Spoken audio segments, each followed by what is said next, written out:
What's up, guys? I'm John Camacho. This is Between the Pylons, and today we are talking about Dallas Turner, the defensive end for the Minnesota Vikings and the 17th pick in the 2024 NFL Draft. This is a rookie watch video, all right? What I do with these videos is I take a quick snapshot of where they are right now in their rookie class, what I expect for them moving forward, and how I think they are going to impact their team and look as a draft pick. And look, if you're clicking on this video and you have absolutely no idea what's going on with Dallas Turner, haven't watched a Minnesota Vikings game, probably haven't heard much about him, and you just don't know how he's been, I'm going to save you the suspense and say it has not been great. But that's not the whole story. We've got to frame this the right way. He did have a knee injury in the 49ers game, the second game of the season in the fourth quarter, which I really think has affected him negatively. Now, he misses week 3 and comes back for week 4 and week 5. So really, we're only working on a very, very small sample size. A total of 77 total snaps, 35 of which came in week 1.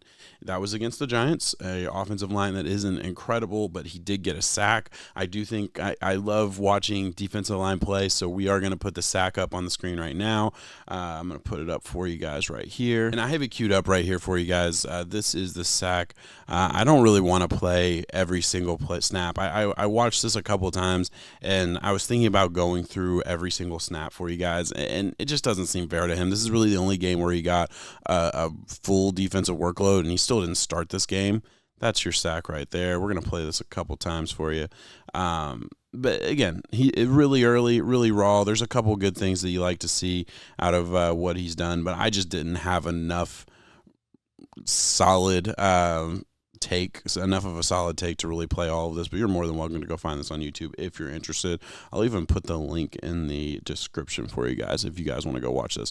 So just one more time, again, this isn't the type of sack where he just absolutely beats his man. I think if you watch this whole thing, there's one play where I think you could argue he beats his man and doesn't get the sack, but I think probably would have been close to being considered a hurry. So, you know, it was not a bad game for him. Obviously, gets a sack where Daniel Jones just kind of jumps up in the pocket and he ends around and was able to bring him down. I don't know. To me, that's inconclusive. That doesn't fall under the just dominating sack category for me. So I'm not going to sit here and laud over that. But I'm also, give the guy credit. He did exactly what you would expect a first round NFL player to do. I mean, he's big, he's strong, he's athletic. We knew that. Now it's the question of, can he play defensive end in the NFL? So that's where we're at. But again, knee injury week 2. Doesn't play week 3, came in for week 4 and week 5, and didn't play a ton of snaps. So we don't have enough to really go on yet. So then look, at the end of the day, nothing I say is going to change what the culture is. The culture is, what have you done for me lately? If you were first round pick, you should be great from day one. That's always kind of the expectation for any position that isn't quarterback. And if you're a quarterback, you really only get a year before you're trash or great. And that sucks because there's just no nuance in conversations like that. I want to put up one more play just to show what I think is just raw athletic ability. Now, again, he's not blowing through a tackle or, doing anything that I wouldn't expect him to be able to do. But again, you see it in college and you expect it to translate, but athletic traits you really want to see translate on the NFL field versus NFL players. So this is Dallas Turner versus Braylon Allen, who's about to get a rushing snap and just blown up in the backfield. So one more time here. Blown up in the backfield. It's not much. It's just another example of, I do think we are seeing the athletic traits on the field.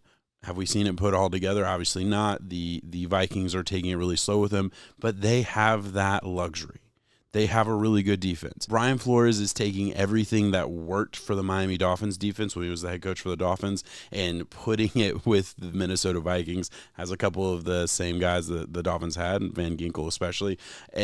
Look, that D-line is special. And his scheme, the way he uses players, it's going to work. But they got guys that have been there. They've got guys that have worked with Brian Flores. This is not a simple scheme by any means. They do a lot of complex stuff. You have to have a guy who has the playbook understood on a really deep level. I do think that's a big part of the conversation as well as to why he's not there yet. But that's a rookie watch, right? Just give you a quick snapshot of what he is doing right now. And Dallas Turner, what do you think? Is he going to be a dude in the league? I really think he is. I don't think that this start to his career, other than, an unfortunate knee injury that, is going to slow him down a little bit. I was reading about it a little just for clarity. This is the same knee that he injured in high school, so he is taking a little bit slow with that. But beyond that, this is a dude who is getting the opportunity to learn one of the most important positions on a really, really good defense that will value his skill set above all else. It's going to be fun to watch. I think moving towards the end of the season, we might see more flashes. I don't expect him to put it all together year one, but moving on into year two and year three, I think the Vikings still have an absolute dude on their hands.